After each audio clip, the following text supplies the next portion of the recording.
ఓం నమో వెంకటేశాయ. ఈరోజు ఒక చిన్న మోటివేషన్ స్టోరీ. ఒకప్పట్లో మనకి రవాణా సౌకర్యం అనేది ఉండేది కాదు కదా. అలాంటప్పుడు ఒక గ్రామంలో ఒక గోవిందుడు అనే ఒక అబ్బాయి ఉండేవాడు. ఆ అబ్బాయి చేసినటువంటి సమయస్ఫూర్తి ఎలా ఉందో ఒకసారి మీకు మోటివేషన్ స్టోరీ యాక్చువల్గా ఒకసారి మనందరూ కూడా విందాము, తెలుసుకుందాం. ఏంటి అంటే, ఏదైనా మనం పని చేసేటప్పుడు కొన్ని రకాల మనకి ఇబ్బందులు కలుగుతూ ఉంటాయి. లేదా మనం ఎక్కడికైనా వెళ్ళినప్పుడు ఏదైనా విలువైన వస్తువులు తీసుకున్నప్పుడు మనల్ని వెంబడించేవారు చాలామంది ఉంటారు.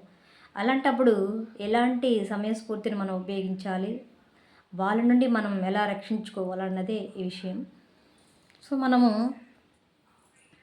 ఒక పెద్ద గ్రామం ఉంది. ఆ గ్రామంలో ఒక ధనవంతుడు ఉన్నాడు. అతని కుమారుడే గోవిందుడు. ఒకానొక రోజు ధనవంతుడు కుమారుణ్ణి పిలిచి గోవిందుడితో ఇలా చెప్తాడు, పక్క ఊరిలో నా స్నేహితుడు ఉన్నాడు, వెళ్ళి అక్కడ విలువైన పెట్టెని నీకు అందిస్తాడు, అది తీసుకోరాబో నాయన అని చెప్పి పంపిస్తాడు. తండ్రి మాట విన్న వెంటనే ప్రయాణమయ్యి వెళ్ళే ముందు కొన్ని జాగ్రత్తలు అనేది తెలియచేస్తాడు. వెళ్ళేటప్పుడు కొన్ని నువ్వు తీసుకొచ్చేది విలువైన వస్తువులు కాబట్టి నిన్ను వెంబడించేవారు చాలామంది ఉంటారు, వాళ్ళ నుండి నువ్వే రక్షించుకోవాలి, అలాగే దొంగలు కూడా రావచ్చు అని చెప్పి పంపిస్తాడు. అలాగే వెళ్ళే మార్గం మధ్య అరణ్య మార్గం కాబట్టి కాస్త మెల్లగా జాగ్రత్తగా వెళ్ళడానికి ప్రయత్నం చేస్తాడు.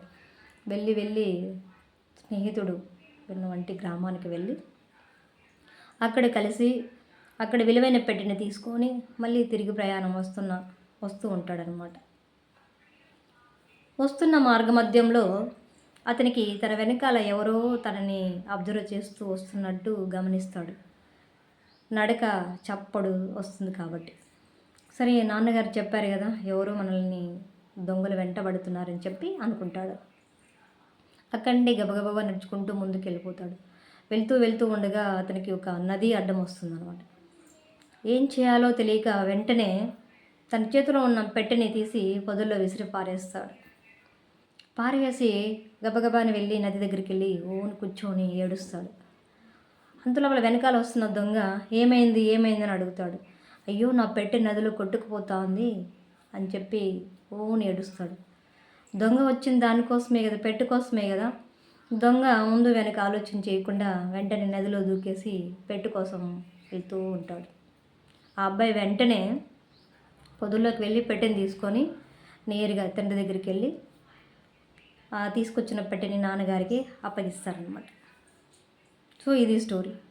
ఎందుకంటే సమయస్ఫూర్తి, ఏదన్నా మనం ఆపదలో ఉన్నప్పుడు, ఇబ్బందులో ఉన్నప్పుడు తప్పకుండా సమయస్ఫూర్తిగా హ్యాండిల్ చేయాలి. సో అప్పుడే ఇబ్బందుల నుండి మిమ్మల్ని మీరు కాపాడుకోగలుగుతారు. ఈ స్టోరీ నచ్చుతుంది అనుకుంటాను. Thank you so much.